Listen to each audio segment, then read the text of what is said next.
Oke guys, sebelum masuk ke dalam video, alangkah baiknya klik tombol subscribe, like, komen, dan jangan lupa nyalakan loncengnya dan share ke teman-teman kalian agar tidak ketinggalan video lainnya. Oh, klik.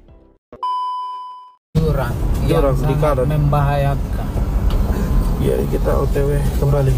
Hati tapi demi semangat. Jadi saya dan Obrian dari Puskesmas, kita mau jemput Ibu Habil.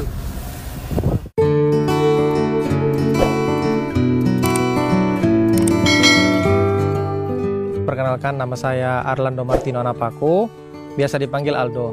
Saya bekerja sebagai seorang dokter di Kabupaten Sumba Timur, tepatnya di Kecamatan Ngadungala atau yang dikenal daerah selatan dari Sumba Timur.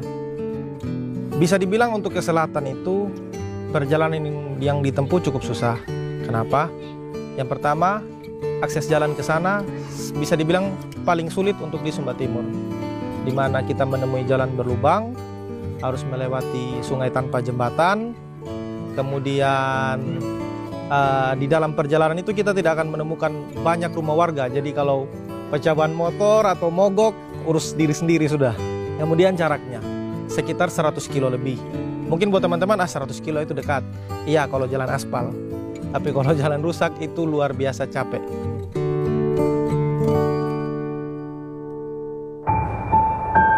Satu minggu saya di sana, saya belum menemukan alasan saya harus survive di sana.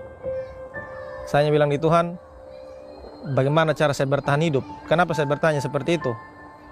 Bayangkan di tahun 2020 masih ada tempat yang jalannya susah, listriknya tidak ada, sinyal tidak ada, air ada, hanya bukan buka keran, tapi harus ambil di mata air. Tuhan tidak pakai waktu lama jawab saya punya doa. 2 minggu saya di sana, saya menemukan alasan kenapa saya harus bertahan di sana. Yang pertama, orang-orang di sana memang sangat butuh sentuhan. Kenapa? Karena wilayah selatan itu saking jauhnya dari kota, jadi untuk pelayanan kesehatan pun itu tidak maksimal di sana. Di Kecamatan Ngadungala, di puskesmas saya, 7.200 penduduk kalau saya tidak salah. Jumlah jiwanya di sana 7.200, di mana hanya ada 1 orang dokter. Jadi saya sendiri.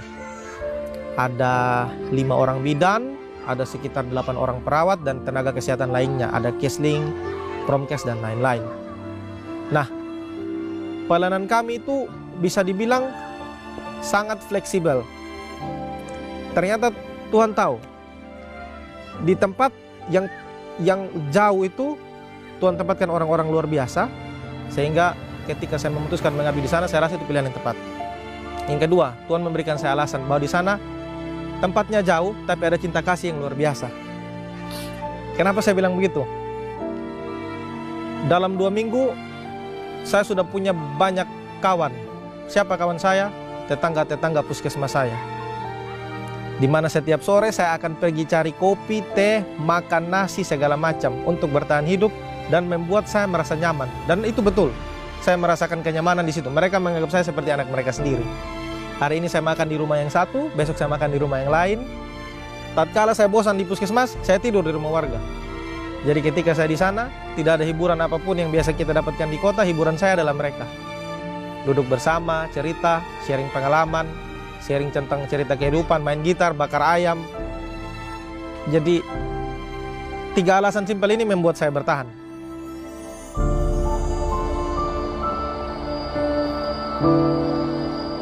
Jadi dari Senin sampai Sabtu, setiap pagi saya pelayanan. Saya mulai dari jam 8 pagi sampai jam 10, poli saya change. Teman perawat ganti saya di poli, saya lanjut tugas luar. Tugas luar saya biasa saya menggunakan motor untuk tempat-tempat yang tidak bisa dijangkau. Kalau yang masih bisa dijangkau, ketika ambulans sedang ada, saya pakai ambulans. Nah, apa yang saya buat di luar?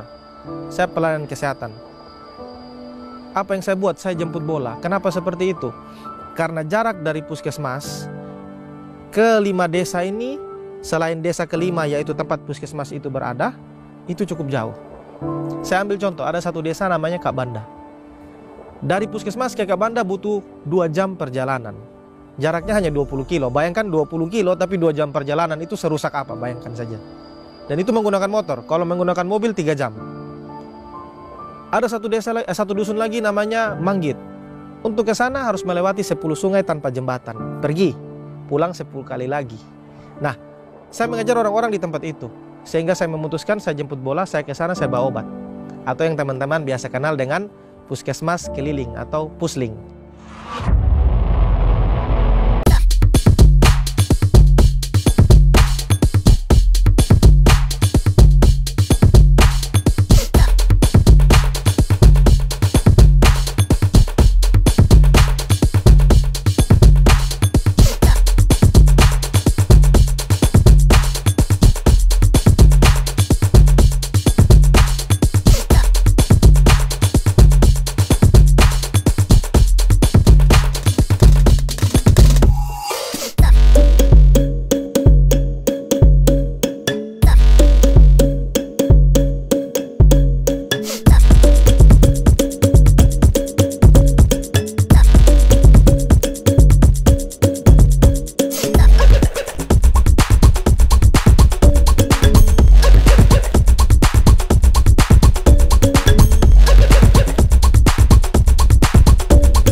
Bapak saya dokter, Kak. Meninggal 2009. Saya kelas 2 SMA. Beliau hanya bilang begini, kalau kau pilih jadi dokter, kau jangan berpikir untuk kaya. Saya bilang, omong kosong. Pasti jadi dokter itu karena mau kaya. Sekarang baru saya rasa kerja uang tidak seberapa, capeknya luar biasa. Tapi senang lihat orang lain senang.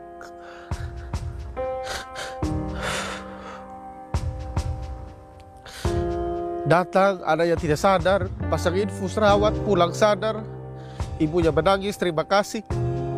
Senang gitu. Tuhan yang balas.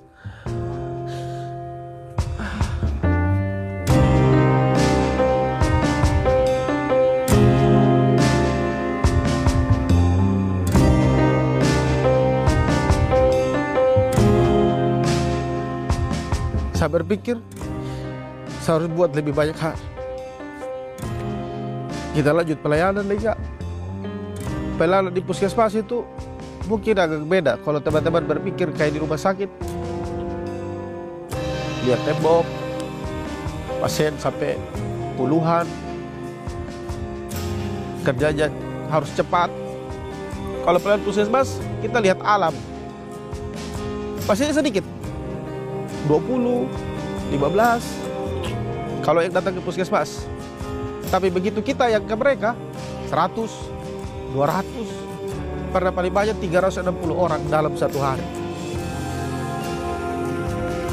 Kami bisa punya tim yang luar biasa. Kami selalu bisa bekerja sama, melayani pasien dengan baik. Tuhan juga punya cara bentuk kita lewat orang-orang di sekitar kita. Menurut saya tidak tahu benar atau salah, Tuhan pertemukan kita dengan orang-orang luar biasa. Kita belajar dari mereka. Cuma buat saya, ketika saya menolong orang lain ada kepuasan tersendiri. Entah lewat saya kasih obat kemudian ada yang sembuh, ada warga yang bangun rumah saya pergi bantu gali-gali, ada ibu hamil saya tolong, ada yang tanam di sawah misalnya saya ikut pergi tanam, ada yang panen mente saya ikut panen. Saya senang bantu orang aja, senang saya. Cara berpikir saya seperti itu. Saya senang ketika saya bisa membantu orang lain. Kalau secara umum ya mungkin tahu lah, Tuhan baik, Maha Penyayang, Maha Pengasih, itu sudah semua orang tahu lah. Cuman istimewa buat saya itu, Tuhan itu kayak orang tua. saat anaknya main, tidak semua orang tua dia tarik, kau jangan ke situ, kau jangan ke situ. Ada kadang orang tua yang bilang biar dia main lumpur sedikit, biar dia senang. Ada yang ambil barang isi di mulut, ada orang tua yang jangan isi di mulut. Tapi ada juga orang tua biar dia gigit-gigit saja, tidak apa-apa, nanti kan tinggal cuci tangan. Ada yang begitu. Nah, Tuhan itu seperti orang tua. Kita jadi untuk orang yang seperti saya, Tuhan akan jadi orang tua yang seperti ini. Untuk kakak misalnya, Tuhan akan jadi orang tua yang seperti ini. Seperti itu. Jadi buat saya, Tuhan seperti orang tuanya saya. Jadi ketika saya di selatan, saya bilang, saya tanya di Tuhan apa yang saya harus buat dan bagaimana saya bisa bertahan. Tuhan bimbing saya pelan-pelan layaknya orang tua.